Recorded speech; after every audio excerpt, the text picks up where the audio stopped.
Hello and welcome to the edited version of the Fire Emblem Three Houses personal abilities tier list. This is actually quite an old tier list. The unedited version, the streamed version, has been on the channel for a little while, but this one's been edited down. It's had some graphical work done for it to help show what the personal abilities are.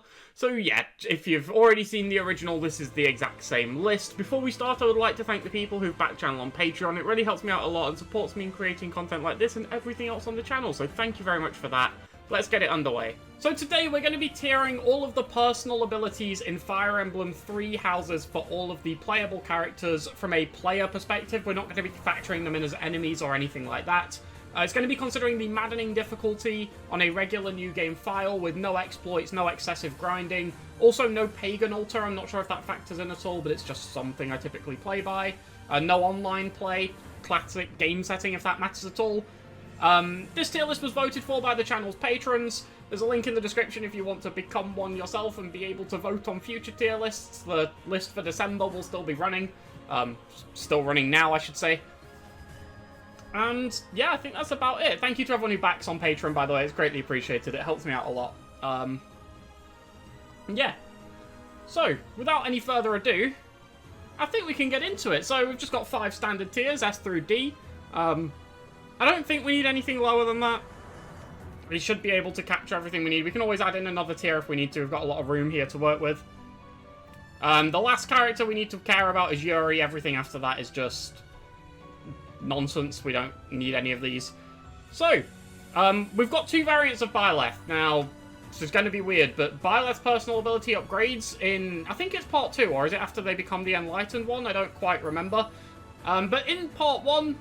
or the first version of this personal, I should say, is that it gives Byleth and any adjacent allies an additional 20% EXP from all of their combats, which is really good. This is incredibly impactful in the early game. It really helps Byleth and, again, their allies get to level 5 as soon as possible, which is incredibly impactful on a lot of units. A lot of really just want to get out of Commoner and Noble. So it's just really nice for that. It also helps a lot in getting to intermediate classes early on. It's a really strong one, and no, I don't see the green-haired Byleth further down. So we've just got the male and female variants. I think Stage 1 Byleth is comfortably S tier. This is incredibly impactful in the early game. It's a good one to kick off with, I'm not going to lie, but yeah, this is just so impactful for getting, again, your units out of Commoner and Noble, especially Mages, which is insanely important. Getting everyone into intermediate classes, like, it basically wouldn't be possible to get intermediates by Chapter 5 without Professor's guidance. Without doing, like, Orcs battles and things like that. And this enables you to do so, and not just on one unit too, like, 2 or 3 can do it because of this, especially in conjunction with some of the others that are down here. And I think this is just a really, really strong personal, especially for the protagonist to have, you know, they're omnipresent, they're available in every map. So it's just a really good one to have from the get-go, really, and taking advantage of this is just... it really helps your early game out a lot, and it makes the game significantly easier the more you exploit this. Does it work with adjutants? I don't believe so, no. None of the other adjacent abilities do, so I don't see why this one would. So no, I think is the answer to that question. Oh, acquired during where the goddess dwells. So it's after you become the Enlightened one. It's after you get the green hair. Yeah.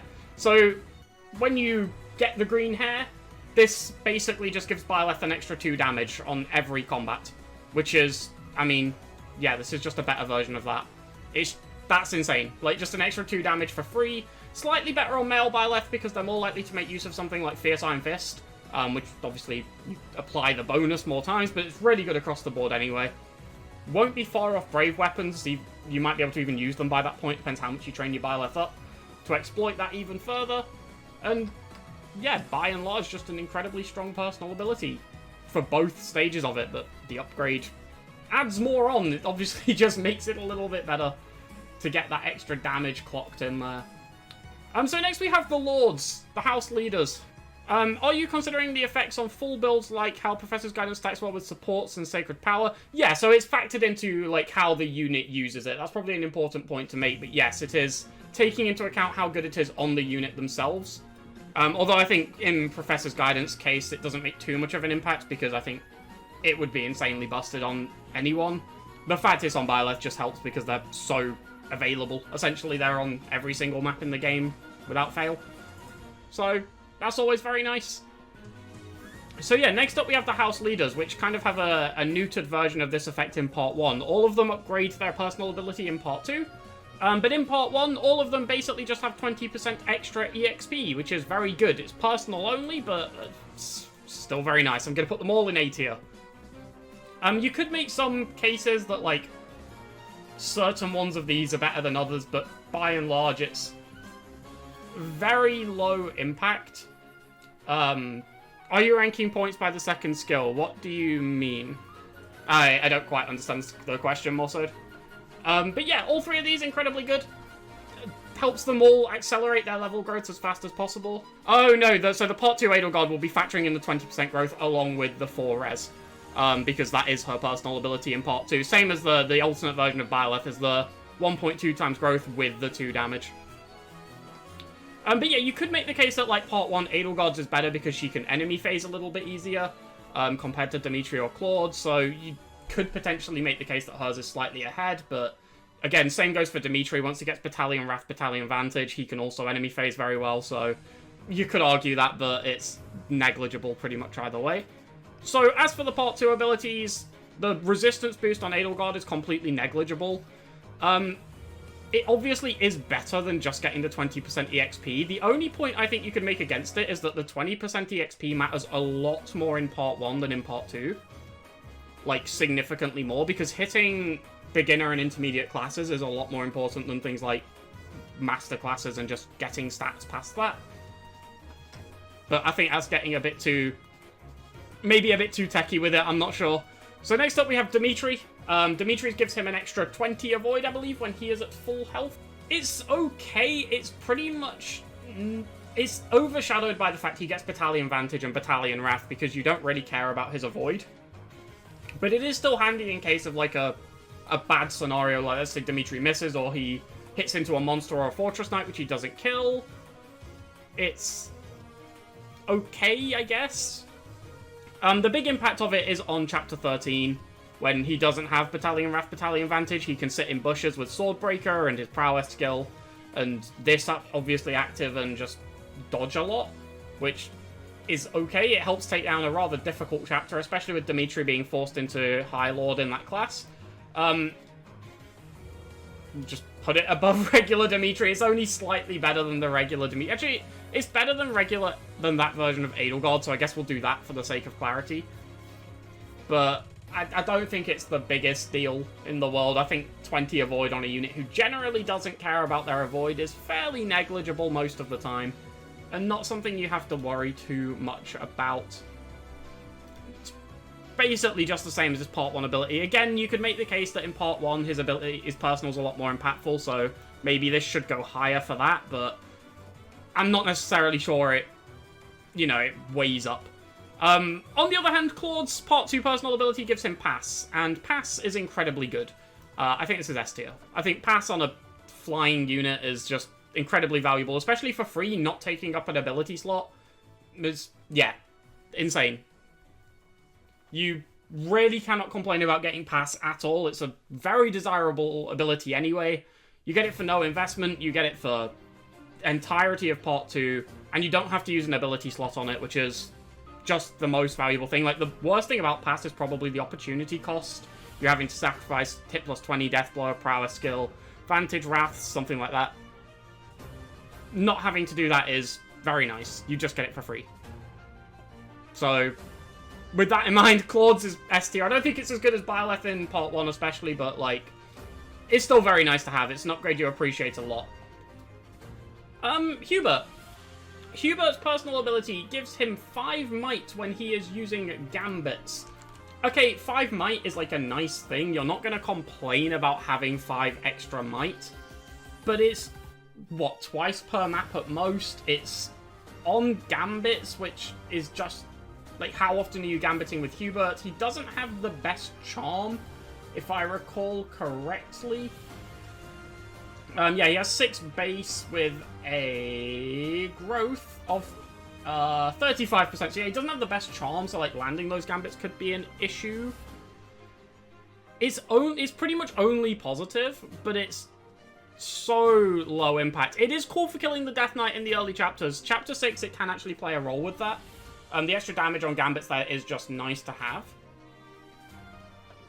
I don't think it's D tier. There's things far worse than this that are D tier, but I think it can't go any higher than C, and it will probably end up being relatively low C at best. It's just, how often are you gambiting? How often are those gambits hitting? That's the big issue. And if you give him a utility gambit, if you give him stride or something like that, he just doesn't have a personal ability, which kind of blows. It's a bit of a shame for him, and yeah, it's just not ever great. But it can come in handy in a couple of situations. There's a couple of use cases where it could be useful, so I think it can scrape into C tier. Ferdinand. Ferdinand, one of the most discussed personal abilities in the game, I think. A lot of people have opinions about this one, and it's quite a divisive one. I think it's definitely fair to say it gives 15 hit and avoid when the user is at full HP. The big drawback with this is that the hit and avoid, whenever he's not at full HP, he doesn't have a personal ability, and it can be deactivated by gaining HP from a level up, which is never ideal. That being said, there is never really a downside to this. It's 15 hit and 15 avoid, which is nice. The thing that makes this actually, in my opinion, really good is Ferdinand is a player phase unit. And 15 hit on a player phase unit is really easy to maintain because you can really easily top him up before he attacks. And that's when you want it ready. So when you want this active, you can control it, is what I'm essentially getting at. You might want him to enemy phase a bit in the early game, and it can be unfortunate when it deactivates then. But by and large, for most of your time with him, he will be hitting on the player phase.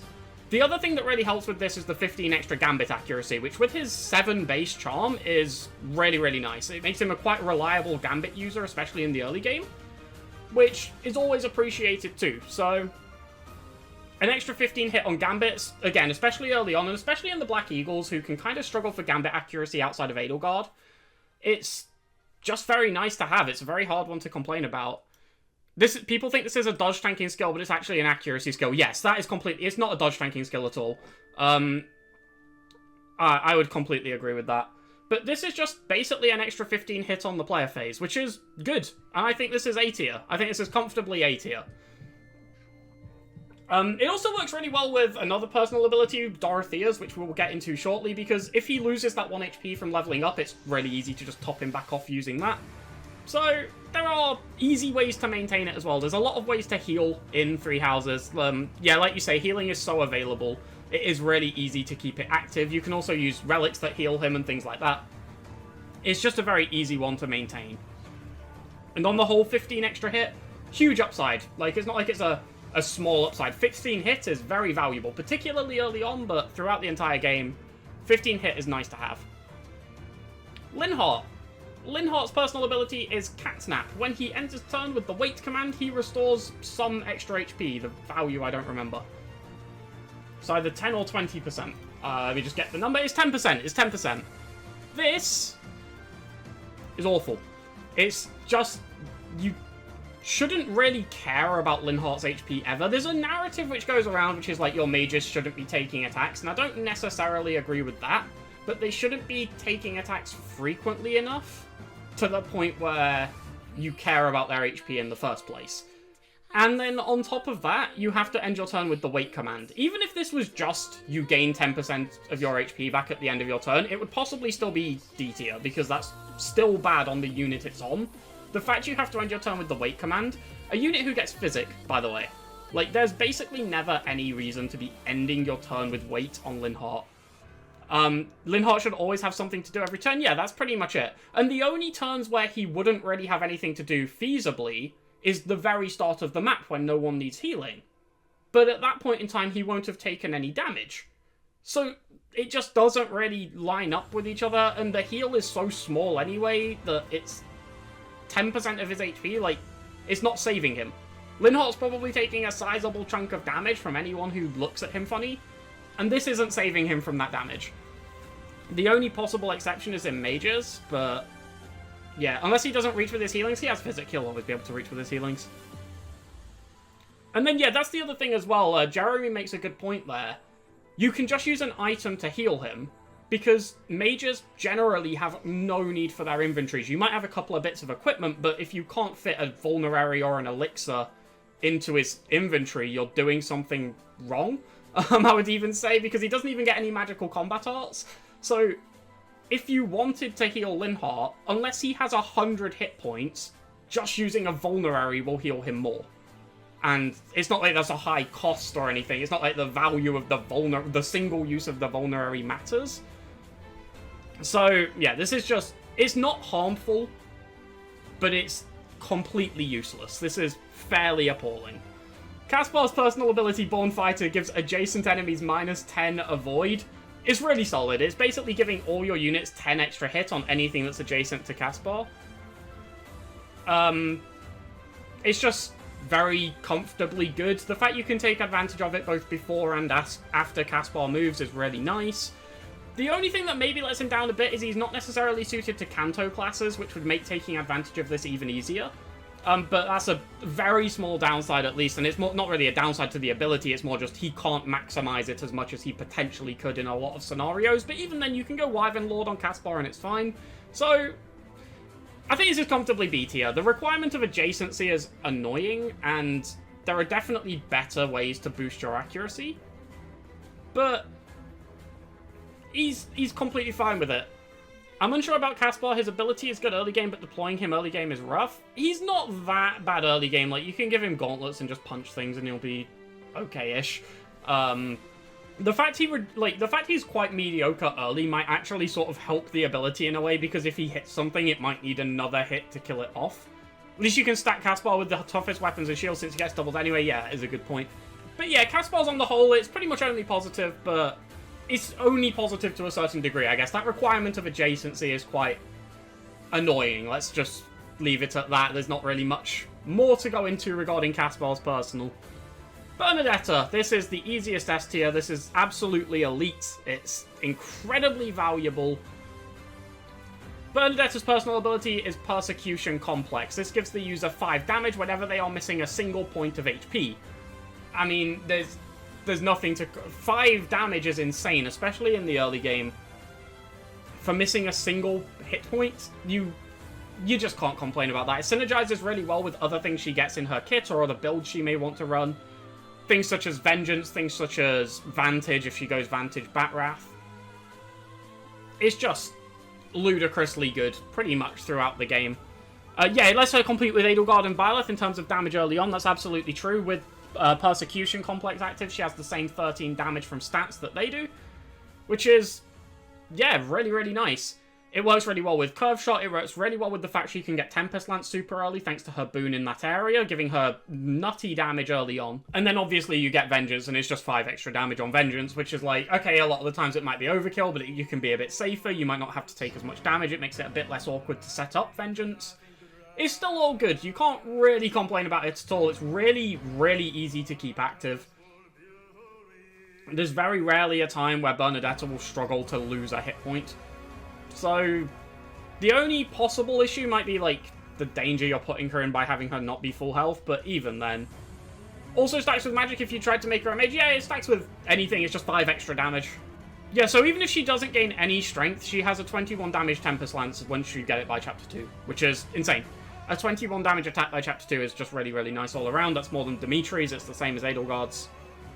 It's the same damage as a fair skill, that's actually a good way to put it. It is the same damage as a fair skill. This is basically like starting the game with a fair skill in whatever weapon you're currently using. You can also give Bernadetta gauntlets early on and take advantage of it twice. It's a bit weird, but it works.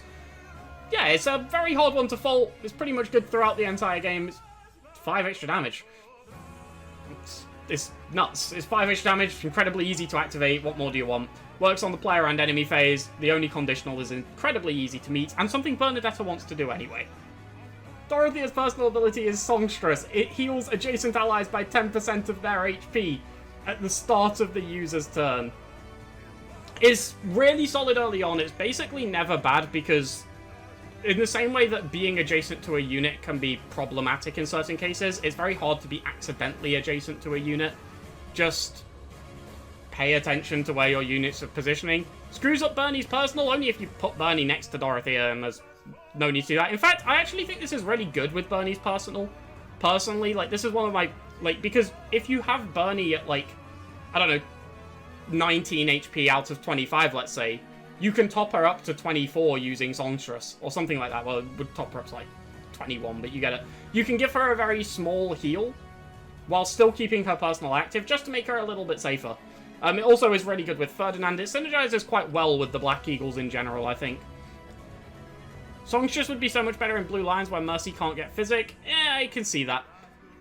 I could see that the extra healing would be more valuable in Blue Lions where Mercy can't get Physic for Chapter 2, but I think it's still very comfortably good in the Black Eagles. That being said, it definitely has its limitations. Past the early game, it becomes essentially useless. It's back to the problems we spoke about with Linhardt in the fact that a 10% heal just isn't very much. And the further in the game you get, the more healing options you have. And past like Chapter 3 or 4, this very rarely contributes much. I don't think it holds its use well, but it's very good early on. I think it's going to be C tier. It's better than Hubert's. It has a lot... I think its use cases are more impactful, let's put it that way. But it's just not... It's not got the broadest use throughout the game, and it's... Whilst its usefulness is useful early on, it's not really game-changing. It's more just, like, handy. It's a nice little boost. It's a nice little way to keep healing for free, especially when heals can be quite limited, but it's not defining your map or anything like that. I guess if you did get really stuck on, like, Chapter 2, you could just end turn a bunch of turns in a row and heal your party up to full if you ran out of healing items or something, but I think that scenario is pretty unlikely, personally. And, yeah, I think Dorothea's personal ability, it's got its upsides, it just runs out of use pretty early too. And that's about where we're going to leave it. We're just going to leave it at the top of C tier. It's definitely clear of Hubert's, because I think its impacts in the early game are far more impactful than anything Hubert's does. But I don't think it can fight its way into B tier. I don't think it has the same use as Catspaws. You'll get more use out of Dorothea's in 2 chapters than you will out of Hubert's all game. Yeah, that's pretty true. I agree with that. Petra. Petra's personal ability gives her an extra 20 crit when the opponent is below 50% HP. This is so rarely useful. It's not bad, like an extra 20 crit, okay, you can't really say that's a bad thing. But if you're struggling to kill an opponent who's below half HP a lot of the time, we've got bigger problems. Now, there are certain exceptions. Monsters, bosses, perhaps a couple of enemies in the early game, something like Lawrence on Chapter 1 or something like that. Maybe, I guess, but it's just not common. Most of the time, you should just be able to kill it anyway. And even by, like, the mid-game, maybe even earlier than that, you can probably kill monsters without needing this too. Like, monsters aren't fast, and Petra is. She can usually just double them and kill them. It's got some slight use cases. Like, there's times where I'm glad this would activate, but they're not common at all. I would even say they're less active than Hubert's, which is why it's going to the bottom of the C tier so far. Yeah, monsters also have no luck. That is a very good point. It's really easy to stack crit onto them anyway, and Petra is a very decent unit for stacking crit anyway. She has builds which favor that sort of thing. You get killer weaponry super early in this game very reliably. You get it for Chapter 5, which, again, just means you can normally have a pretty reasonable chance of critting anyway, and most of the time the crit isn't even necessary. If something's below half health, it should just be dying almost every time. 100 crit on monsters is always funny. True. It does have entertainment value, I'll give you that. If it was 50% and above health, it would be a little better. It would be a lot better if it was 50% and above health. That would make her actually a very viable, like, dual phase unit. Maddening didn't even make it particularly useful, and that's, like, the one mode where you want wrong-rounding all the enemies. Yeah, true. Like, Maddening didn't really help it at all. There's, like, a couple of enemies in the early game, like I say, things like Dudu, Lawrence, Dimitri on Chapter 1 and things like that, but it's... Even then, it's few and far between. Speaking of Dudu... Dudu's personal ability gives him 4 defense whenever he ends the turn with the wait command. I mean, yeah. This is really solid in the early game. Ending the turn with the wait command is rough. It means he doesn't have a player phase if he wants to make use of this. It also drops off a cliff. The more he gets access to, especially when he gets Vengeance, you'll basically never see this again.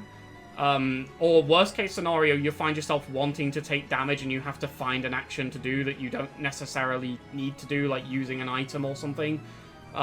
Pure Waters on Dudu to give him an action to do are just weird, but it does work. But outside of that, it's pretty much very comfortably good early game. This is the game's Jagan as a skill. True. I agree it falls off late. I don't even think it falls off late. I think it falls off really early. But it's very good for the time it's good. Out of the abilities that fall off, I might get wrong. I might be wrong here, but out of the abilities that sort of like hard fall off and become really negligible in the late game, this probably is the best of the bunch. It's really, really comfortably very good. I think this is... I think it's S tier, but low S tier. An ability that falls off this hard making S tier is pretty surprising, I guess, in the first place, but it's so helpful for that early game. Like, it takes it from being... You don't even have to play the early game when you have Dedue's personal. You just end your turn, and he kills everything. You can literally just brain dead your way through the early game incredibly easily. It does have some downsides, though. Ending your turn with the Wake Command is such a... Even in the early game, ending your turn with the Wake Command is rough. I might go high A. It's so good early on. It would probably be worse early if the blue lines didn't have other hitters, but they have Dimitri, Felix, and Sylvain with a net backing them up.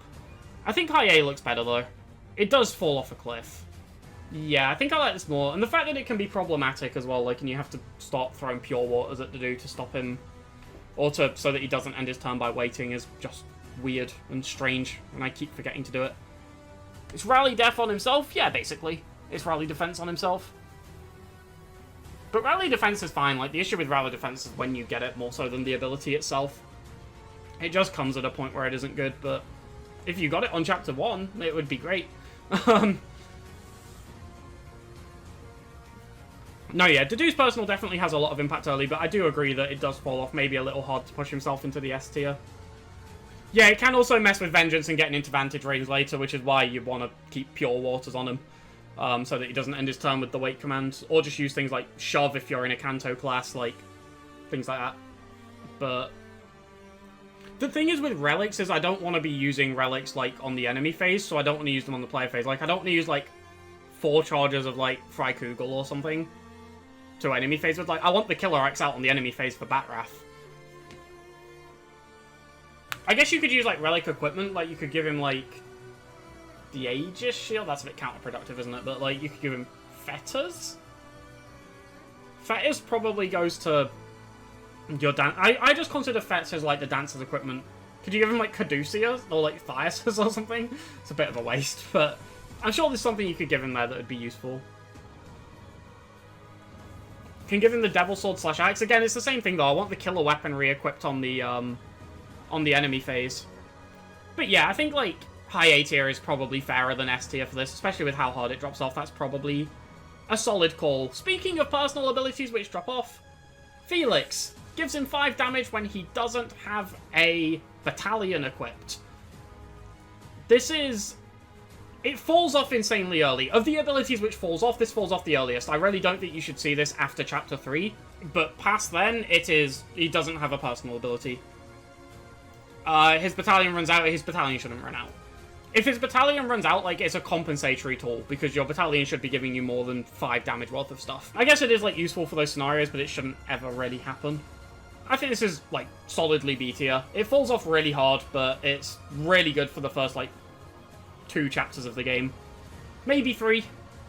I don't know. Personally, I've never really had an issue giving Felix a battalion for Chapter 3, but you can wait it out till Chapter 4. And this isn't like kind of like the do ones or anything else we've said where it falls off, like Dorothea's. This literally just disappears. It doesn't exist past that point in the game. You won't see it. He basically doesn't have a personal. It does help that Felix's crest is much better than most other crests, because, like, although he loses his personal, he sort of has, like, I don't want to call it like a second personal, but it's almost like a pseudo-personal, because he still has a very powerful tool, like, that passively activates. Even E-rank Geralt Mercenaries with 3 might and 15 crit is arguably better than going no battalion. Yeah, the one that always stands out to me, and I mentioned this in the breaking down of Felix, is the Brawler battalions. The Brawler battalion is really good on him. It just gives him 4 might and other stuff as well. But the most important thing, the most important reason to give Felix a battalion is to get his authority XP going up. And yes, not having access to a Gambit is also really bad.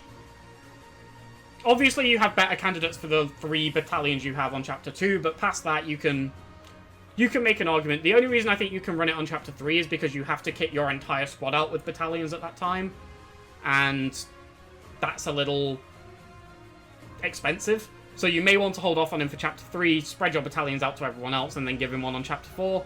After the battalions have leveled up a bit as well, so it compensates against his personal ability, you know, you don't lose quite as much damage. But yeah, the Brawler battalions are my preferred choice early for him. You only lose 1 point of damage and you get all that Authority XP gain, which is very nice.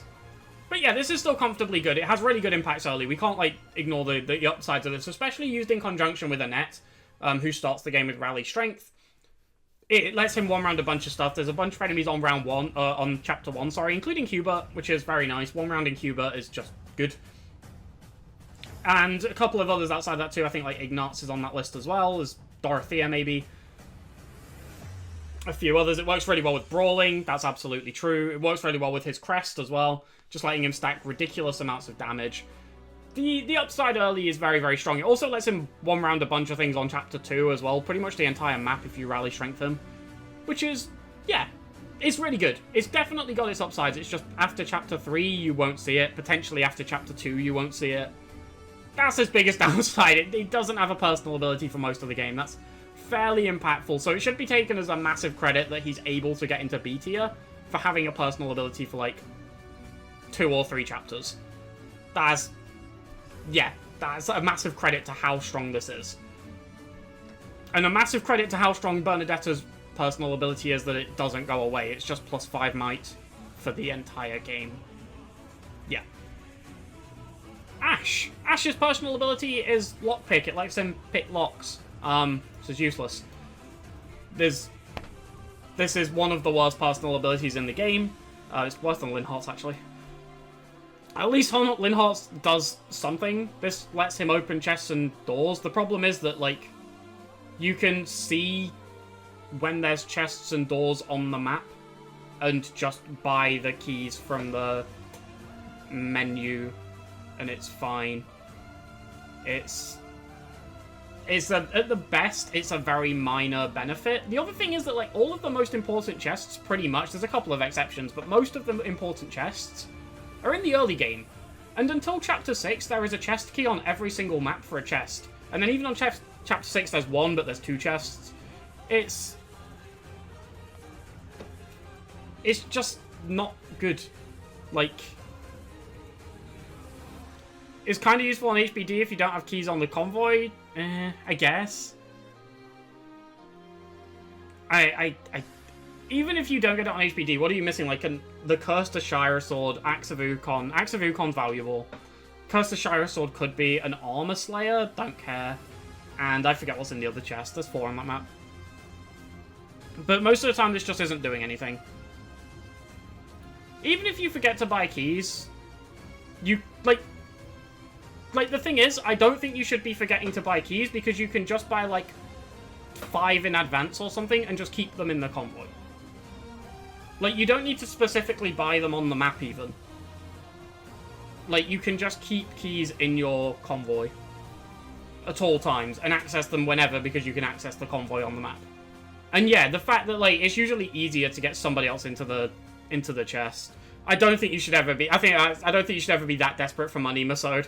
I think that's a fairly. There's 2 keys on the map, so you could still get the Ashaya Sword and Ukon Vasara. Well, there you go. It's not even good on 13. Yeah, I think this is pretty much always useless. And the benefit, even if it did have an upside, the benefits are so minor because the contents of chests, for the most part, are either accessible anyway, or just not valuable. Like, if I miss an Armor Slayer on Chapter 13 or something like that, or there was a chapter we did the other day, what was it? It was ALL, and we missed a Silver Lance. I don't care if I miss a Silver Lance. If we're assuming Maddening, we should also assume this isn't the first time someone's played through the game. Yeah, even without that, even if we're assuming this is someone's first time through the game, you can have chest keys in your convoy at all times. There's nothing stopping you from keeping chest keys in your convoy. Even on HBD, you can access your convoy and take those chest keys out. Like, it's just not good. It just doesn't do much. Sylvain's, on the other hand, is very good. Sylvain's gives him 2...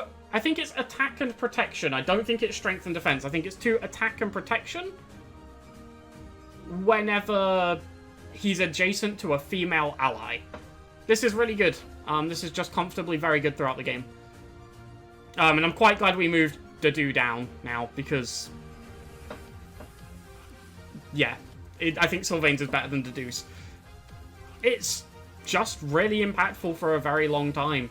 It's really good in the early game. It helps him tank a lot better. It helps him dish out a bit more damage, especially because his base strength is like, it's only 9. It's 1 point off of sort of the benchmark of 8. So going up to 11 from that, and then he starts with Tempest Lance, that's 19 off the bat, which is really solid. Positioning next to a female unit, like, this is a really easy conditional to meet.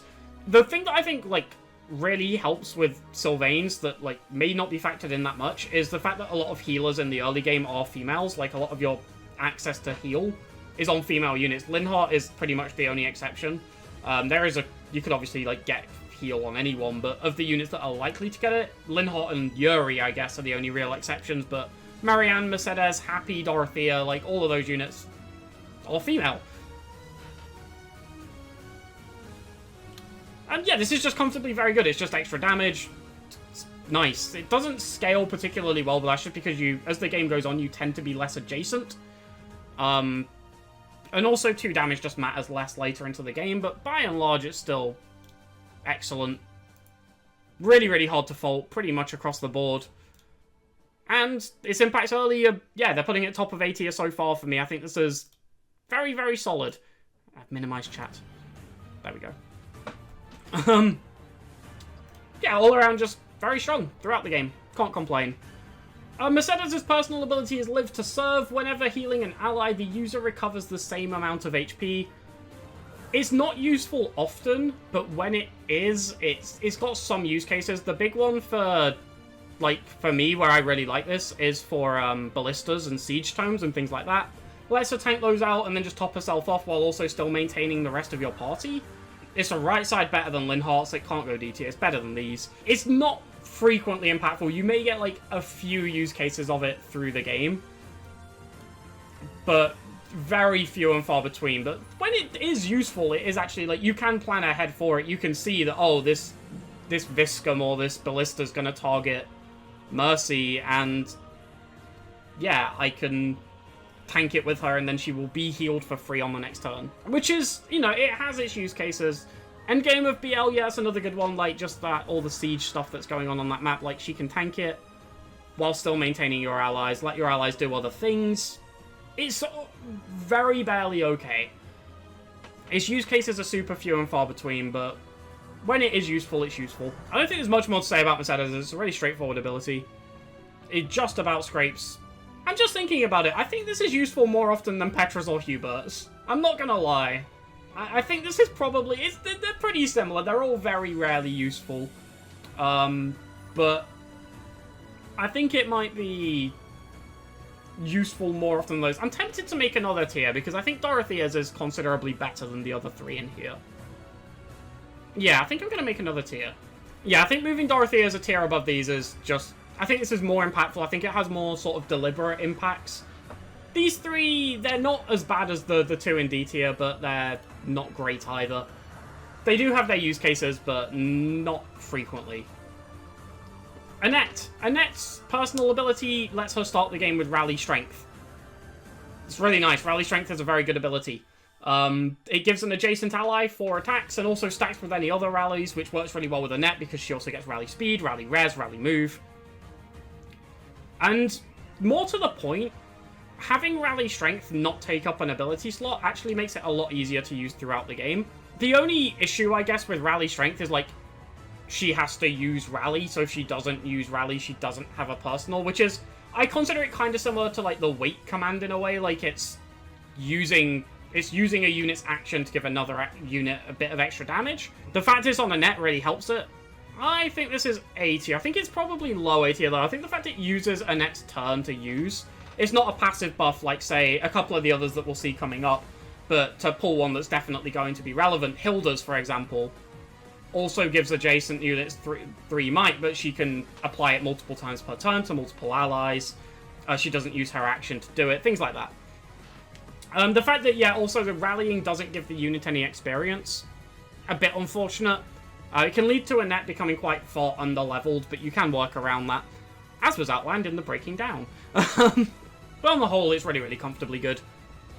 Oh yeah, it also works very well in her own house. Like, if there was units you would want to rally strength, Felix is definitely one of them, and Dimitri isn't far behind. Just very, very useful. Works really well with Yuri as well, who's a free recruit.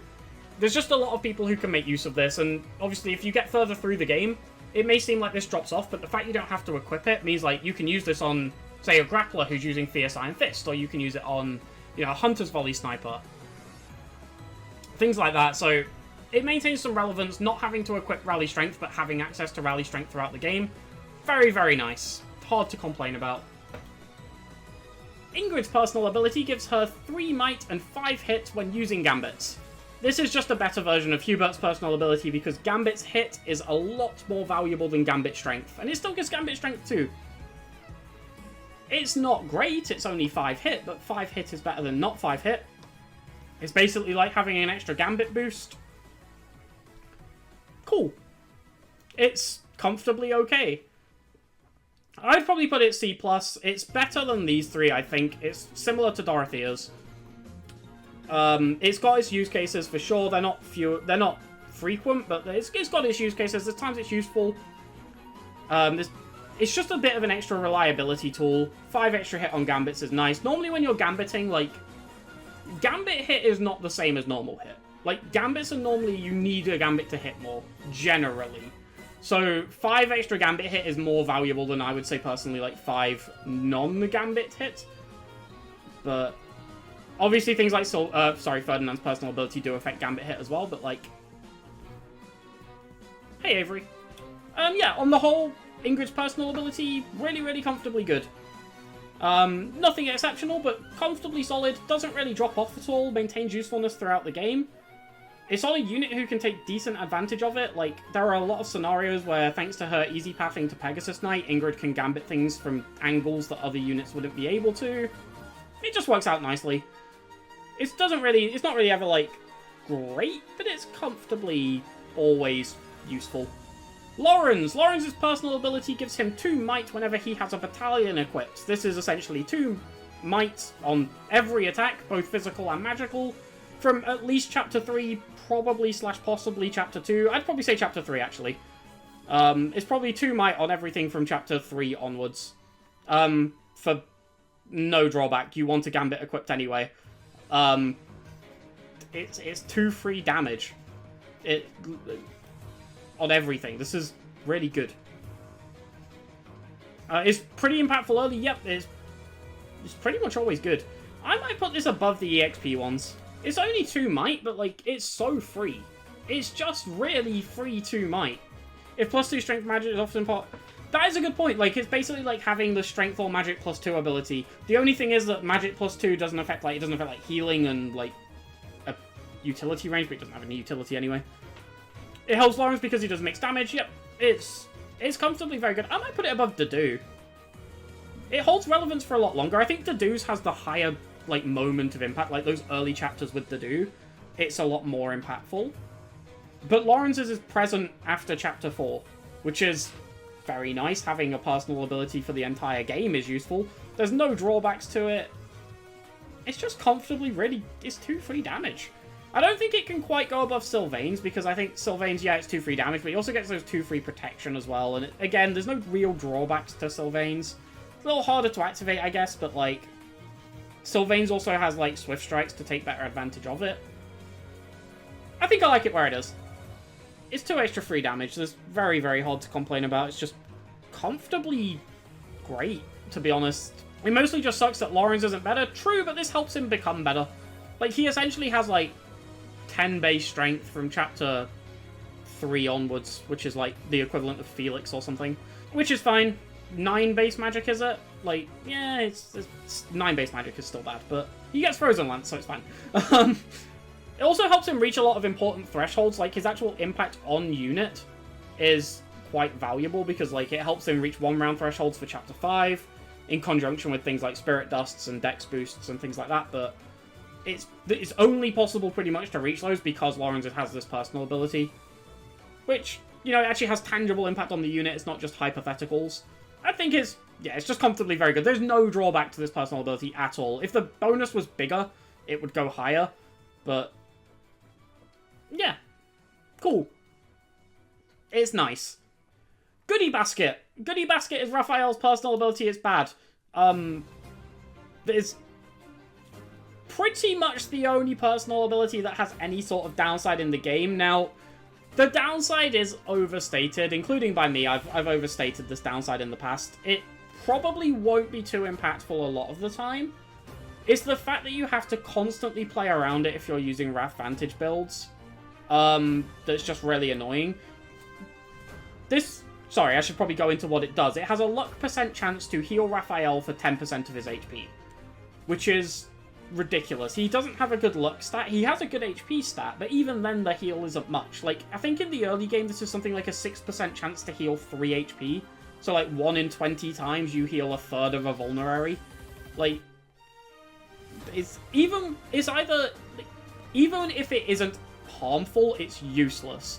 The only reason this personal ability isn't harmful is because it's horrifically bad. If it was better, it would be harmful and still be really bad. It's a very catch-22 personal ability. In general, uncontrollable heals are not a good thing. It's not good on crests, it's not good on personal abilities, just by and large, being healed when you don't want to be healed is bad.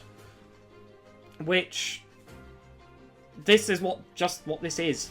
And the only reason why it might not necessarily be harmful and the harmfulness of it might be a bit overblown is because it's so terrible it doesn't actually do anything. This is pretty much, yeah, it's the worst personal in the game from my book. I completely agree with that claim. And on the inverse of that, we have Ignatz. Ignatz's personal ability is hit plus 20. Hit plus 20 is very good. This is the easiest S tier here apart from maybe Bernadetta's. Hit plus 20 is a great ability. The thing is, right, like, it's easy to look at this as just hit plus 20, but it isn't just hit plus 20, because it's hit plus 20 earlier.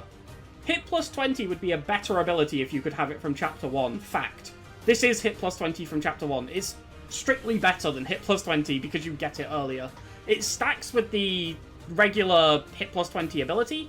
It's just comfortably really, really solid. You always want this. It also affects Gambits.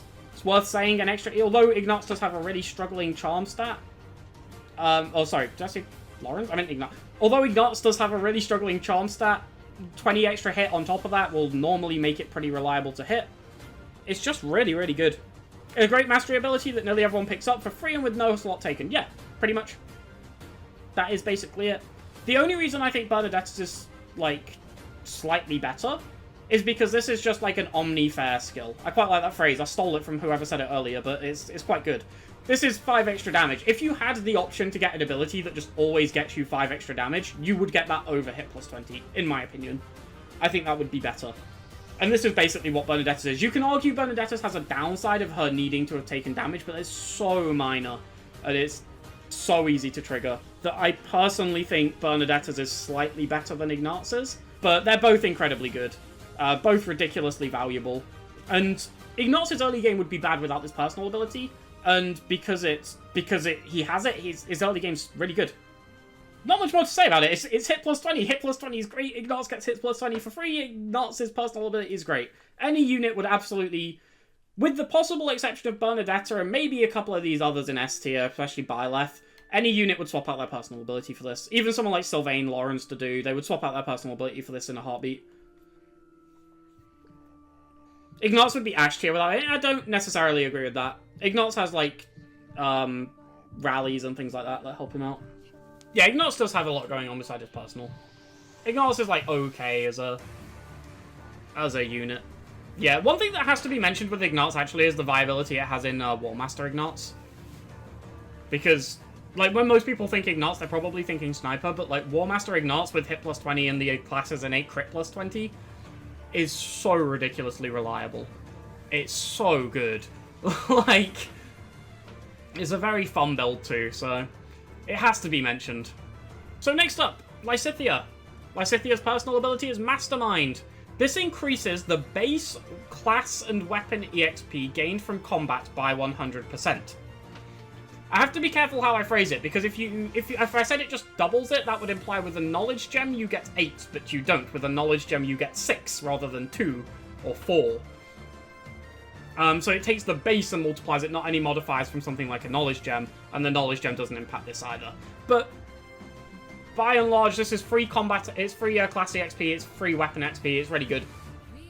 Helps her reach a lot of important things early. She can get warp very, very early. I mean, she'd get warp super early anyway because it's B rank, but it still helps her get there earlier for less investment. I think one of like the biggest impacts of this is it lets her master monk really easily. It lets her master like mage really easily. She never has to go back to pick up magic +2. And I think that's really important. Because it is impactful on her, it can affect her warp range, it affects her damage, obviously. I do think this falls off. That's my biggest criticism with Lysithia's. I think like after you get warp, after you master monk, and after you master mage, this is a lot less impactful. But it's weird to judge, because its impact isn't really when you master those classes, its impact is when she would have mastered those classes anyway. Because that's when it stops being useful, right? When you would have had the abilities anyway. It can also help with magic range, that is true, it can help her push her to magic range. I still don't think you're hitting tome fair. You could, I suppose, but I don't think you are. Mastering Gramarye for Defiant Magic is really good. Still, that's true. I can't claim to have played around with it, but I could see it for sure. Maybe it doesn't fall off as hard as I think it does. It lets the best Warper go online even faster. Yeah, essentially. I think Lysithia still hits Warp for Chapter 5 without this, but it reduces investment, and that's a good thing. Makes it much easier to reach level 5 as well, because she can gain access to other spells easier. So being able to get things like heal, not heal, but like other spells after heal and after miasma a bit easier, makes it easier for her to reach level 5. It's so good in the early game. I think it's somewhere in here. I don't know if it's above or below Byleth. I don't think it's as good as Ignatz. Personally. I think the 20 hit is more valuable. Yeah, that's a good point. Like, it doesn't so much fall off as it achieves its purpose, but I think it's below Byleth. I think Byleth in the early game is really valuable. It's still very good, though. It's still an exceptional personal ability. I'm starting to think Claude might have to move down. Pass is great, but Pass is not, I don't think, on the par with the other things here.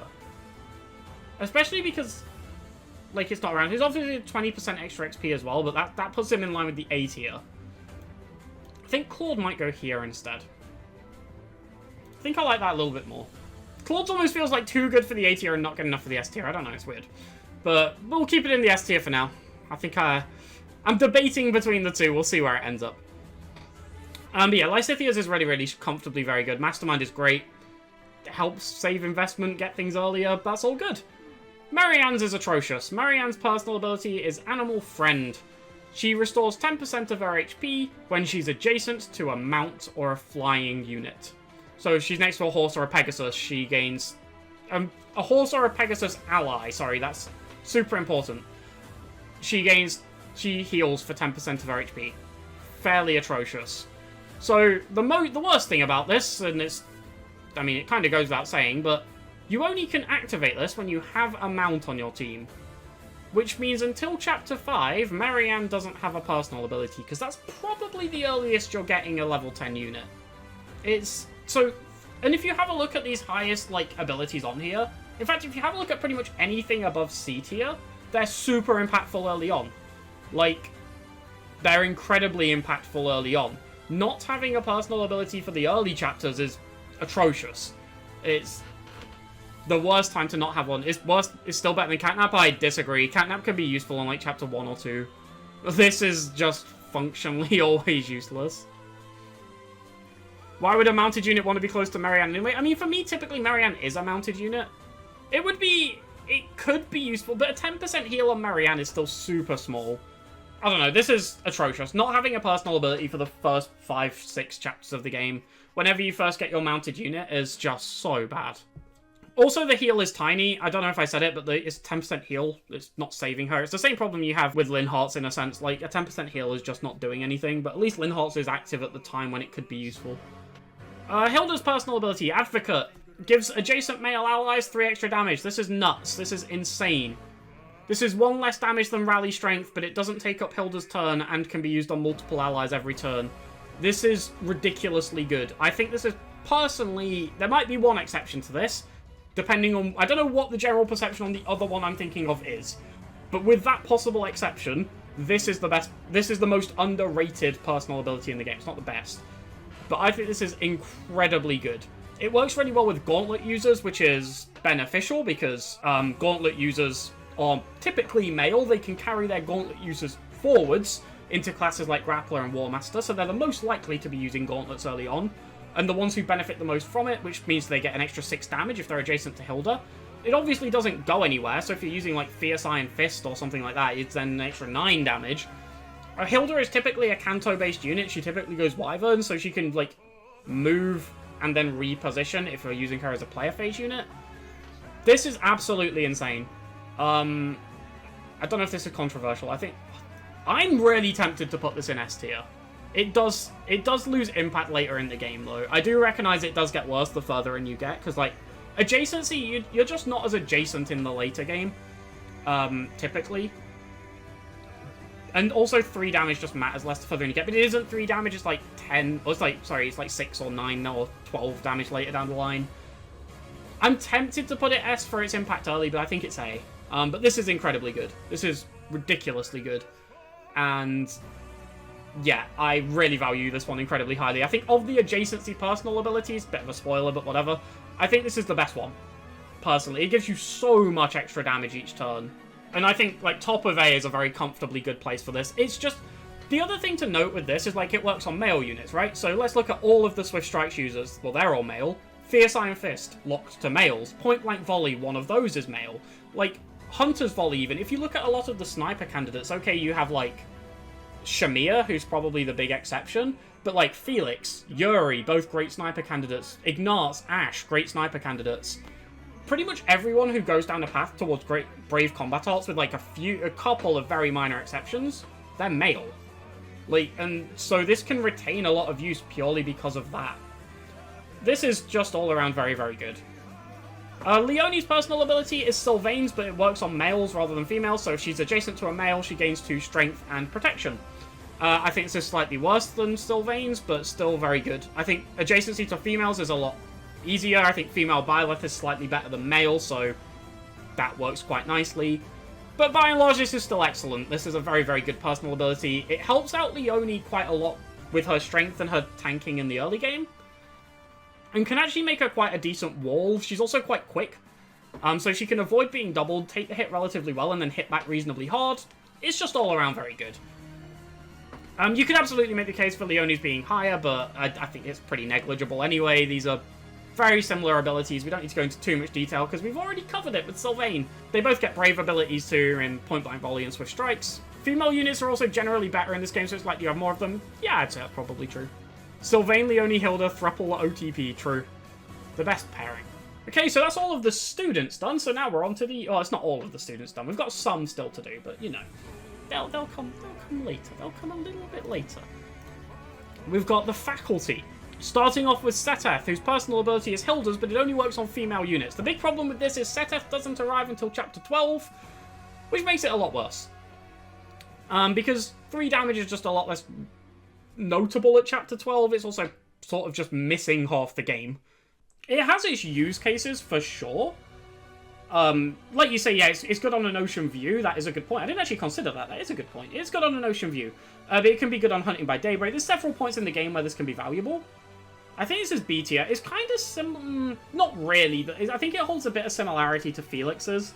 In the sense that, like...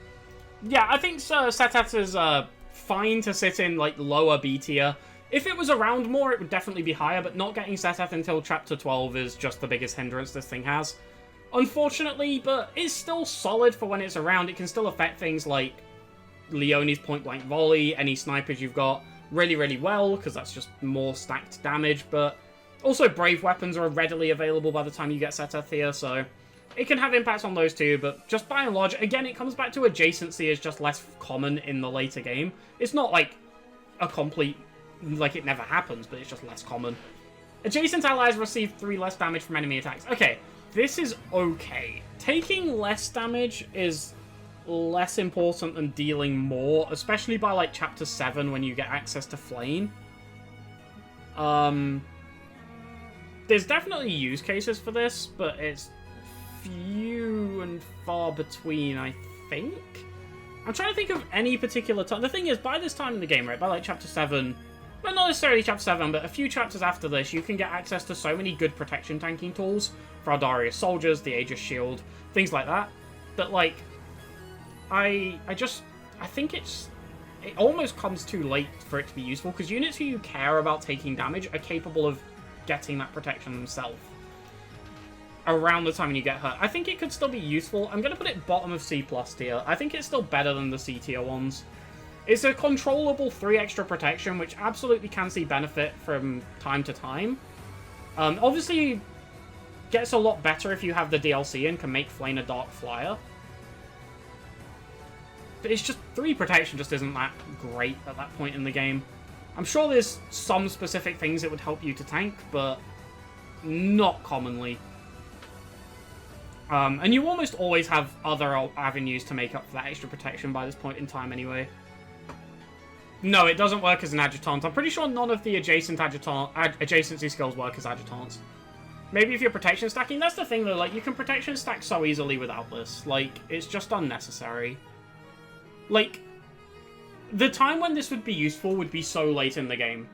For anyone who's been watching the current stream playthrough we've been doing, we've had a protection tanking Hilda, and she has been, like, 15 or so protection above pretty much every enemy until, like, very recently. Until, like, Chapter 16, I think we're on next. So until, like, about probably, like, Chapter 14, she's been so far ahead of the protection tanking curve with not too much real effort. She's got a few Ambrosias, but outside of that, she's not needed a whole bunch. On to Hanneman's. Hanneman's gives him Rally Magic. It's similar to Annette's, except instead of Rally Strength, it's Rally Magic. It gives an adjacent ally for Might, but you have to actually use it. It costs your turn. 2 big drawbacks to Hanneman's or 3 big drawbacks to Hanneman's in comparison to Annette's. First of all, Rally Magic just isn't as good as Rally Strength. Magic isn't as good as Strength as a stat to give. Secondly, it comes a lot later. And thirdly, he doesn't have another big list of rallies that this stacks with to make it even more useful. It's still okay, but it's not good. Can help with magic sword arts. It has its uses, for sure. I just think it's a significant drop-off from Annette's. I think this is probably C+ tier. Like, Rally Magic is still nice, but it definitely, like... It doesn't hold its worth as well as Annette's, because, again, magic just isn't as useful for that sort of stuff. It's a lot harder. You don't get, like, brave magic attacks. You don't get, like... You can't really crit stack magic as easily. But by and large, it's just not as good. It's still okay. Free rallies are fine. You can deploy them if you need to give a unit more rallies for more warp range or something like that, but it's fairly whatever most of the time. Manuela's is plus 10 crit avoid to all adjacent allies. I mean, if an enemy has between 0 and 10 crit, taking that down to 0 is nice. It's a reliability skill. The problem is that, like, by the time you get Manuela, you have so many Divine Pulses that if you eat a low % crit, you just pulse. Like, how many units have less than 10 luck? Well, I mean, it could still reduce crit by 10, like, or enough luck to get a killer enemy down to below 10 crit. I mean, the thing is, like, reducing crit by 10 is still good, right? Like, it moves, like, 10% of the time you get crit less. And if an enemy has between, like, even if an enemy has, say, like, 3 crit, that being 0 is a good thing. Particularly in an Iron Man context. But I guess we probably shouldn't factor that in because that would involve not Divine Pulsing, which is like non-standard play, I guess. I think it's not D tier. It has its usefulness for sure. I don't think that usefulness is common. Probably bottom of C tier. I don't know. It's okay. Reducing adjacent allies, or yeah, giving adjacent allies 10 crit avoid is fine. I don't know, like, even early game enemies have, like, between, like, 4 or 5 crit, and, like, especially, like, some of them, like, okay, I know you don't have Manuela by this time, but I'm thinking of Chapter 2, like, or Chapter 1 Ignatz. Raphael Gem is super late too, yeah, that is a good point. You have Manuela for a long time where you don't have the Raphael gem. But enemies just don't have, like, a ton of, like, killer weaponry in this game. There's the odd one or two dotted around, but it's not common. Crits just aren't enough of a threat in this game for this to hold more relevance, unfortunately. So, it has its usefulness, for sure. It can help a little bit with reliability. By and large, it's not doing too much. I think this is bottom of C tier. Gilbert's personal ability is Veteran Knight. If he has a battalion equipped, he takes 2 less damage. I mean, it's 2 extra protection, essentially, and 2 extra resilience, all the time. It would be really good if he joined on Chapter 1, but he doesn't. I feel like protection tanking on Gilbert is perfectly valid. I think it's a perfectly fine thing to do with him. The problem is, like, 2 protection by that point in time is just not much. I still think it's better than the things in C tier. I'm gonna go, like, low C+. It's similar to Flames in a way. Like, it's just past the point where 2 protection and resilience is, like, that valuable. But for all the units it could have been on, it's on one where it's fairly okay. It could absolutely help him out in certain scenarios. I'm pretty sure it will see some use in, like, Hunting by Daybreak at the very least. It's fine. It's not harmful, it's just 2 extra protection, right? Like, it can't be bad. I just don't particularly think it's good either. I don't even think it has as good upsides as, like, Hanneman's, which I think can have much larger impacts. There could be cases where, like, 2 extra protection helps out, I guess, but, like, it's just not common, is it? It's just going to be very rare that this actually plays a notable impact. I guess he does get Battalion Wrath, right? So it can help save some Battalion Endurance. It's the best I've got for it. It's an okay personal ability. There's very little to really complain about here, but it's not setting the world on fire. Yeah, there is probably, like, very few scenarios where it makes a difference between him living or dying, but it can, like, help him out, like, again, maintain his battalion endurance later into the game. Things like that. It can have its usefulnesses for sure, but especially if he's tanking, like, a lot of enemies. Alois's personal ability is just Rally Luck. Luck is a very pointless stat.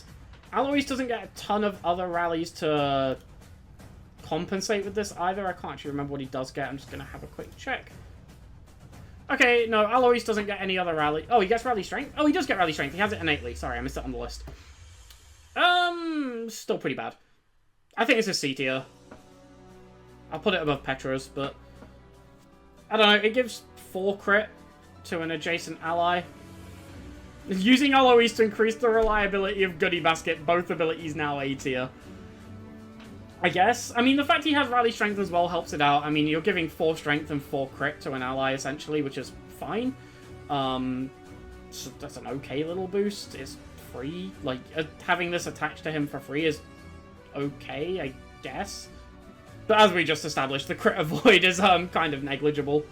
Yeah, it's nothing special. It's okay. Yeah, exactly right. Like, that's the thing, like what someone's PC just said. It can be okay if we've got an enemy phase unit who's at 95% crit, just for securing a little bit of extra reliability. It's extremely niche, but I don't think it's entirely used. I don't think there's no use case for it, like these bottom 4. Or in the case of Ashes, the use case requires you to misplay. Yeah, I think the fact this combines with Rally Strength, like, kind of saves it a little bit, but it's not great. It's pretty atrocious. So Catherine's gives her, it's basically Felix's, but rather than giving her damage, it reduces the damage she takes when she has no battalion equipped or her battalion is broken. It has use cases. I think keeping the protection for longer is more viable than keeping the strength for longer. Like, I think I'd rather have the defense for longer than the protection. It's useful on Chapter 5. It's also useful on Land of the Golden Deer if you don't skip it. There are definitely chapters where this is very valuable. The trade-off of not having a battalion is pretty huge, but I think by and large this is super similar to Felix's. Whilst it comes later, it has a similar number of chapters where I would say it's useful. I think it's probably just, like, behind Felix's. I think Felix's hold more impact in the early game, but, like, Catherine's is also weirdly really good for tournaments. I'll throw that out there. I don't think it's affecting the ranking, but it is really good for tournaments. It's fine. It's okay when you have it active, but you won't have it active very much. Super good on the... Yeah, Sword and Shield of Saros, it's really good too. Like, there are definitely chapters where 5 extra protection is helpful. Especially because frontline tanking is, like, a bit of a rare commodity, especially in the early game. Yeah, I think this really similar to Felix's. I think I'd take Felix's slightly better because I think the time when it contributes is more valuable, but they're really, really, really similar. So Shamiya's gives her 4 strength, 4 magic, 4 dex, and 4 speed if she initiates combat and defeats the target until the start of the next player phase. This is really comfortably fine. Its main usefulness is in the early game, when Shamiya can actually enemy phase to an okay extent, especially with 4 extra strength and 4 extra speed. Past that, if you dance on her, you can get use of it, but that's quite a big cost, but it can be helpful. It definitely, I think its impact in the early game is definitely valuable. It falls off after that pretty hard. I think it's probably like B tier. Oh, now we have to go into the one where I'm going to upset people. So, Cyril. Cyril's personal ability gives all of his growths a boost of 20%. I think, personally, this is an incredibly good personal ability that is ridiculously underrated. This is so strong on him. It's insanely good. It's the reason he can hit the kill thresholds for Chapter 5. It's basically an extra point of every stat, every 5 levels. I think this is ludicrously good. Like, the kill thresholds he hits on Chapter 5, being able to kill everything that isn't an Armonite on the map, is only possible because of this. Like, every 5 levels, this is essentially 2 extra points of damage. Because he gains either a point of strength with point blank volley, or a point of strength and HP with vengeance. I think this is really good. Like, really good. If his growths weren't balanced around him having this, I agree. I mean, it's still really good regardless of what his growths are, because it's not like it's based around his growths. That's not good though. PBV and Vengeance are doing the heavy lifting. He wouldn't hit the kill thresholds if it wasn't for this ability. Like, he wouldn't hit the Chapter 5 kill thresholds.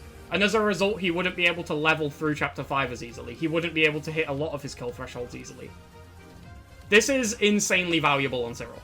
But yeah, this is basically an extra point of every stat, every 5 levels. On average. Which is insanely valuable. I mean, he joins at level 9. He's already got an extra point of every stat thanks to this by the time you recruit him. You level him up 2 more times, that's another extra point, on average. I'm going to put this here. And I realize this might cause some upset, but this is ludicrously good. It's too hard to see its actual effect. I mean, I guess, but like, whatever his level is, times, like, I'm trying to figure out how to word this. Whatever his level is, divide it by 5 and deduct that from every single stat he has. Like, and subtract 1, I guess. No, you can't give him a better bow or lance or stat boosters. Like, he needs a steel bow plus to hit the threshold. And you could give him stat boosters, but, like, you could give anyone stat boosters, right? His growths are not comparable with other units, they're significantly better. Yeah, that's a really good point. Like, you can't see when hit plus 20 makes a difference either. Right? Like, you can't tell when an attack is hit because of hit plus 20, or it would have hit anyway. Like, let's say you get Cyril to, like, level 30, right? So that's, like, around, like, chapter 14, 13, around that point in time. I mean, 13 he won't be available. He's never available on chapter 13. But, you know, it's around chapter somewhere between, like, 12 and 14. Let's say you get into, like, 31 for the sake of argument. That's 6 extra stats on every single thing he's got. That's ridiculously good. That's like having Death Blow, Darting Blow, Armored Blow, like, all be active. Always. Like, HP plus 5, but with 1 more. You know, Fiendish Blow if you ever want to use magic on him. Like, it's so good. Like, if his personal ability was, like, at level 31, you gain 6 of every single stat, I don't think we would be arguing that this is a very good personal ability. I think it's just viewed poorly because it's, like, based around growths. But if you look at what it actually does on average most of the time, I think this is insanely good. Like, from level 26 onwards, this is giving him more strength than Bernadetta, along with speed, defense, resistance, dex. Like, it obviously takes time to reach that point, but for the back half of the game, it's giving more than... And, like, it's not like it's giving nothing throughout all of that. Once he hits level 11, this is giving more damage than Lawrence's personal ability gives. Alongside speed, defense, resistance, magic, all of that stuff. Like, it's so insanely valuable if you actually break it down to what it does, that I think this is ridiculously slept on as a personal ability. I understand people take his base growths into account when they talk about this. I get that. Because his base growths are really bad, and this makes his growths above average. But there's, like, no guarantee that if he didn't have this personal ability, he would have better growth. The fact is, as a unit without this personal ability, he would have 20% worse growths. And because he has this personal ability, he gains an extra stat every 5 levels in every area, on average, which is really valuable. So personally, I think this ability is super slept on. It's really, really good. And I'm ready to face the backlash that brings, because people don't like this for whatever reason. I don't quite understand it. It does give him better bases, because when you recruit him, his strength would be like 12 or something, and he said it's like 15, I want to say. I don't quite remember the exact math, but yeah, it does give him better bases, quote unquote. Like at the time you recruit him. I think it's like, I agree that growths normally aren't that relevant in this game. Like when people talk about like class growths and things like that, I agree to a fairly reasonable extent, but this is a lot of growths for basically the entire game. Is his personal ability... Okay, I've made this mistake before, and I think I've said this incorrectly before. His personal ability is definitely 100% factored in when he is not recruited. 100%. I checked. I know I came in late, I know you probably said this already, but why is Seteth not alongside? Yeah, because Seteth joins 11 chapters later. And also the male units can take much better advantage of it. But yeah, personally, I think Cyril's personal ability is incredibly valuable, provides a lot to him as a unit, and gives him a ridiculous amount more damage that lets him hit very tangible, very visible thresholds. Like, so when people say, like, they can't see the impact of this, run him in Chapter 5, give him a Steel Bow Plus, click point-blank volley, every single kill he gets is because of this personal ability. There's your visible impact. It's right there. Like, I get what people say when they talk about this, but it's really good. And it deserves to be higher up these lists. On the other hand, abilities that aren't really good, Anna is 5 extra luck. This is 2.5 points of damage. Or 2.5 points of crit, I should say, and 5 points of crit avoid. This is awful. There's not much more to say about this.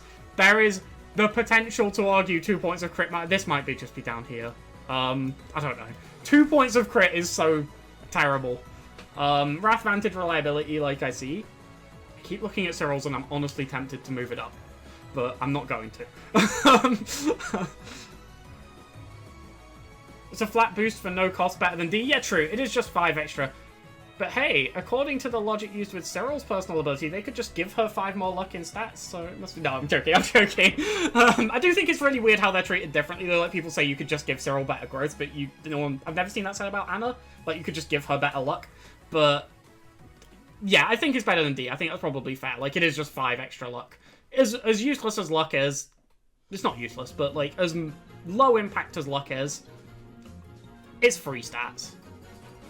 2.5 extra hit for Meteor. It's not even extra hit for Meteor, actually. Luck doesn't impact hits, I don't think. As far as I know. Pretty sure. It does? Okay. Does it? For magic... Oh, sorry, of course. I was thinking physical hit. Yeah, absolutely fair. Sorry. Brain left my head for a second there. So... Yeah, you're right. It does impact magical hit. That's absolutely true. Does it factor into her certification gambling? I'm not sure. Once again, what does luck do? It's getting even more right now. Even I'm questioning it. But Balthus is A tier, by the way. I disagree. Balthus is S tier. This is an incredibly good personal ability in the early game. It's like Dedue's personal ability, but on crack. This is ludicrously good. It trivializes the entire first, like, 4 chapters. Or, I guess, like, chapters 2 through 4. Pretty much by itself. It still maintains relevance after this, too. Particularly on an enemy phase Balthus. Because you don't keep deactivating it through critting, or through using combat arts. I think I'm going above Byleth, you know. It still holds use in the late game. The thing is, like, even with something like Fierce Iron Fist can deactivate this because of his crest, but you still get the bonus for that click of Fierce Iron Fist. Like, if you get hit, you still get that extra 18 damage, and then you take you get the heal, and then you know, lose that bonus. but you still get it for that one combat, which is still nice. Like, even though it does deactivate itself a lot in the late game, it still also plays an impact when it is active, which is nice. I mean, 18 extra damage on, like, a monster or a Hegemon Husk or something like that. Like, it's cool. We take it. Still a free death blow in the late game. Yes, that's a very good way to put it. It lets Balthus Seth entire chapters. True. It does. And it's not just, like... Balthus is almost unique in the early game for being able to do what he does. Like, very few units can just walk through, kill everything, and tank them all too. And he's not, like, invincible at that point in time. If you let him get swarmed, especially with Poison Strike, he can be vulnerable. Especially with him having to be at half HP. But it's still very, very good. Yeah, I don't think there's much more to say about Balthus. I think this is just widely recognized as being very good. Love how it stacks with Defiant Strength easily too. True. It stacks with Defiant Strength, it stacks with Wrath Vantage. I really like it on enemy phase builds of Balthus. I think it's really, really, like, solid there because it doesn't deactivate itself. It's 18 extra damage when he crits. Lets him take out some things a little bit easier. It's hard to complain about, really. Also, the fact that, like, if you're running Wrath Vantage on Balthus, it makes him a little bit, like, more secure. If that makes sense. Like, a lot of units, when they're at half HP, if something goes wrong, they're in the danger zone, right? Like, if they miss an attack, they're screwed. The 6 extra protection helps alleviate Balthus' concerns there a little bit. Just a little bit. He's still in trouble if he gets hit, but he's more likely to be able to take a hit at half HP. Which is nice. It's appreciated. Constances. Circadian Beat. This is either pretty bleh or really good, depending on what map you're on. So here's the thing. At worst, this is free stats. The defense and resistance might be bad, but they're still helpful. They're still useful. Particularly if you want to, you know, venture into some transmute gaming. Remember when your constants lived on Lawrence Parallel because of it? I do. And that's the thing. Just because, like, the defense and resistance aren't always useful, there will be situations, few and far between though they may be, that they're okay. The strength is basically never good. It might let her maybe double something. I doubt it. The magic is great. If you get this on a dark map and you get to take advantage of the magic, it's great. It's also just unconditional free stats all the time, and the stats she gets... Okay, the defense and res aren't great, but they're not luck. Like, they're still good. I think this is low A tier. I don't think it can go any higher, because it has too many maps when it isn't particularly greatly impactful. But it is good when it's good. I think it's impactful for more maps than Felix. Well, it's obviously impactful for more maps than Felix's. But I think it, like, holds enough impact on some of those maps that it's relevant. I also think Constance is a unit who can struggle for kill thresholds. Particularly, not necessarily with Soul Blade, she's fine there, but with things like bolting particularly. There are times where the 3 extra damage on bolting is like, okay, this wasn't a kill and now it is. Which is quite useful. The final map of CF is a dark map, even though it's outside and there's fire everywhere. Helps on harder early game maps. That is true. Felix's does help on some maps which are potentially a bit trickier without it.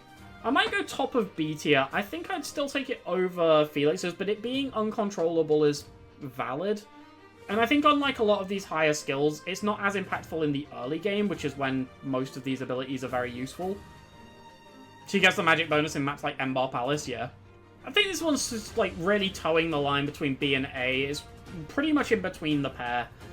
I think it's a little bit better than the B tier abilities. I think it's a little bit worse than the A tier abilities. It's on a middle ground, but it's still solid. You've not really got anything to complain about. At the end of the day, it's free stats, and the stats it gives are pretty desirable.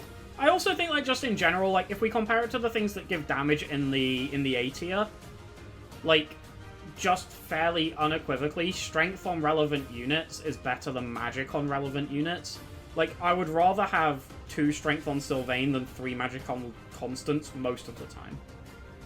Or 2 damage on Sylvain rather than 3 damage on Constance, I guess is a better way to put it. Yeah, I think I'm mostly leaning towards this being B tier. I think that's probably pretty fair.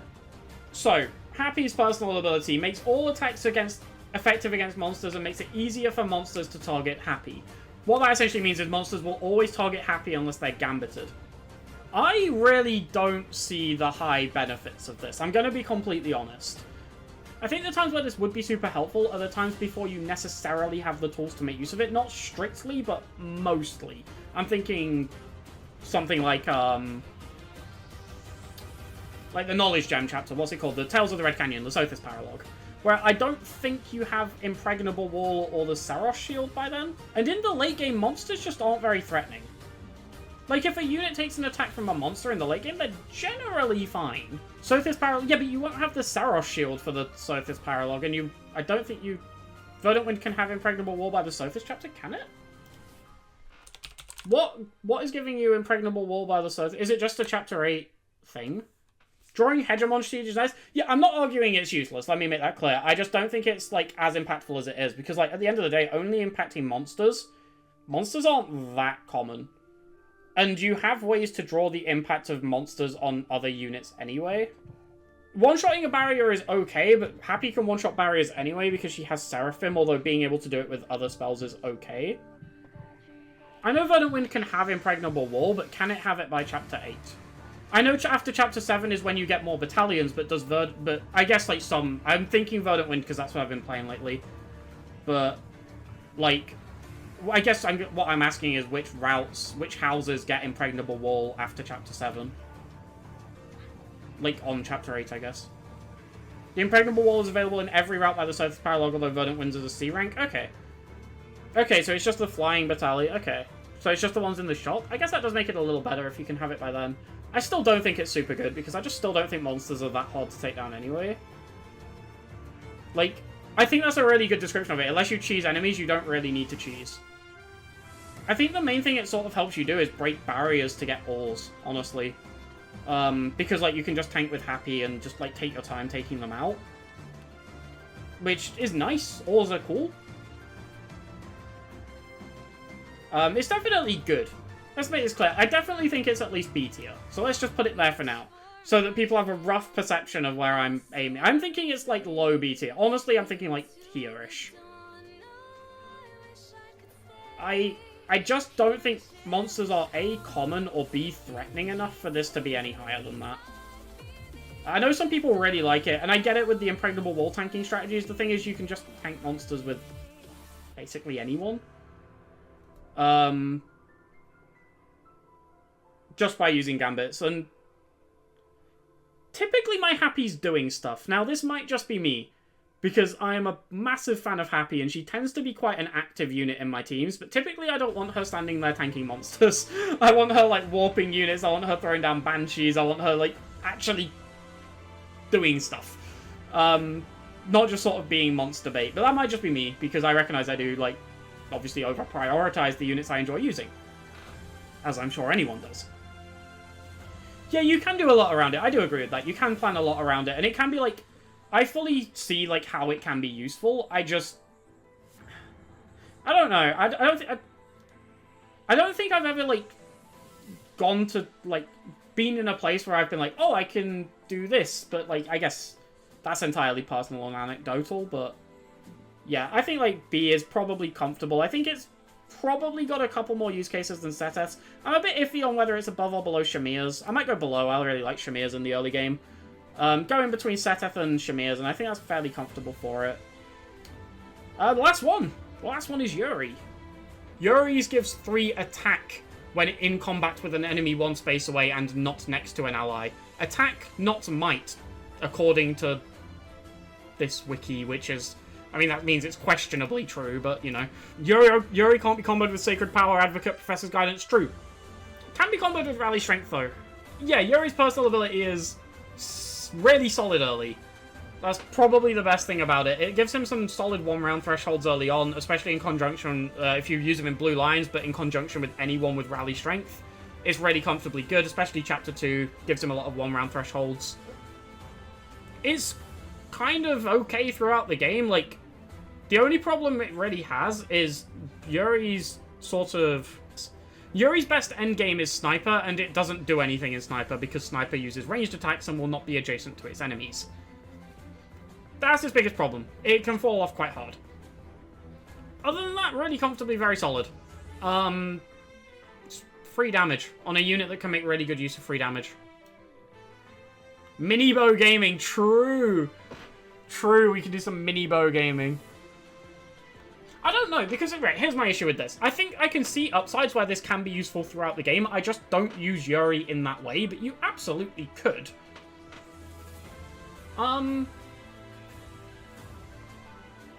Because logically, this is solid. Its personal is a little... its conditional is a little bit clunky. But it's not the worst.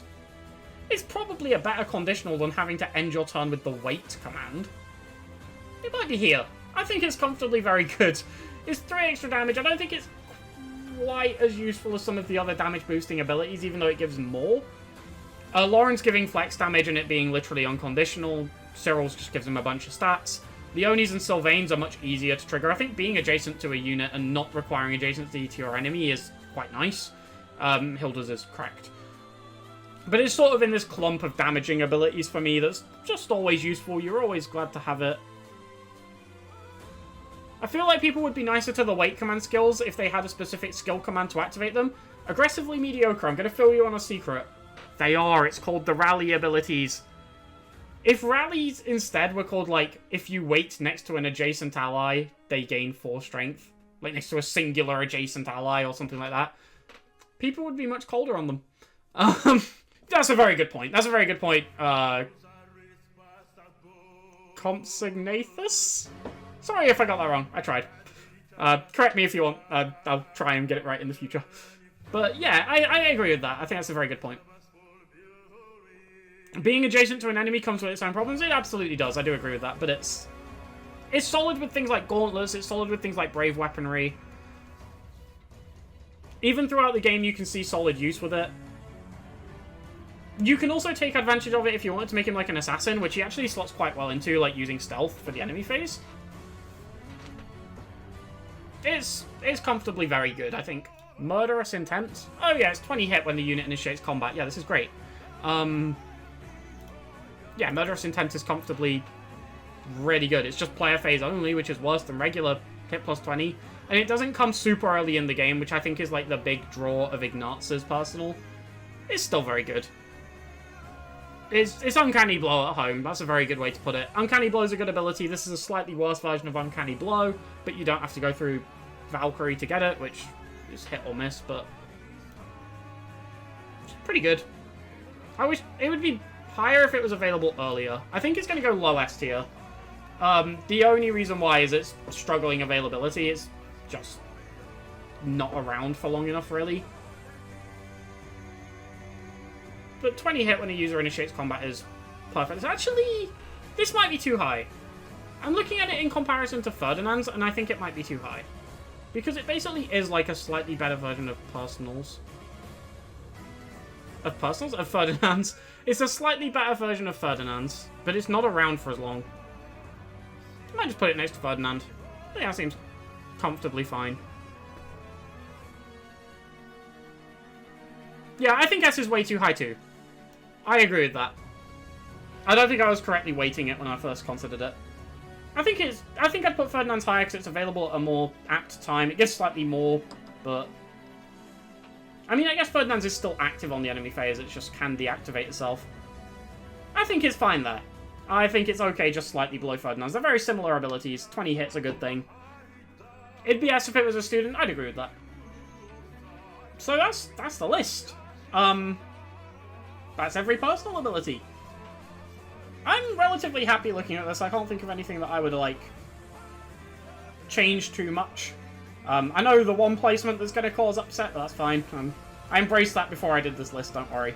I'm ready to tank the hits I get for the A tier Cyril, but I think it's true. I think it might even be higher than it is, but I think that's about as, like, far as I can... That's as high as I think I can definitely take it. I think it could potentially be higher. Is Claude still S tier? I think it is. Pass is really nice. Pass not taking up an ability slot is really nice. I think it can hang there. The requirement of adjacency is really awkward for Caspar. Plus 10 is still nice, but, like, yeah, the requirements of adjacency... It also doesn't affect gambits. The plus hit ones do affect Gambits, but minus Avoid doesn't, because Avoid isn't factored into Gambit hit. Oh yeah, Eurysa's does also have to be adjacent, but I'm pretty sure it's just plus 20 hit when the unit initiates combat, right? No, it's okay, it's okay. You said it, and I'm like, oh yeah, that is true. And then it just sort of clicked in my mind, like, no, it isn't. Don't worry about it at all. But yeah, I think Casper's, like, first of all, not affecting Gambits is a pretty big hit. And then the requirement of adjacency, again. And then it's also just a lower number. I think all of that together, like, just drags it down a little bit. But yeah, overall, I'm pretty happy with this list. So I guess we can wrap this up here. It's been, like, 2 hours. Jesus Christ. I'd like to thank you all for watching. I'd like to thank you all for participating in the chat. Thank you to the patrons, again, who voted on this list. And, again, thank you for supporting the channel. It helps me out a lot, and I really do appreciate it. So, with all that said and done, I'll catch you all next time. If you're watching this later, let me know what you think in the comments, and I'll see you all soon.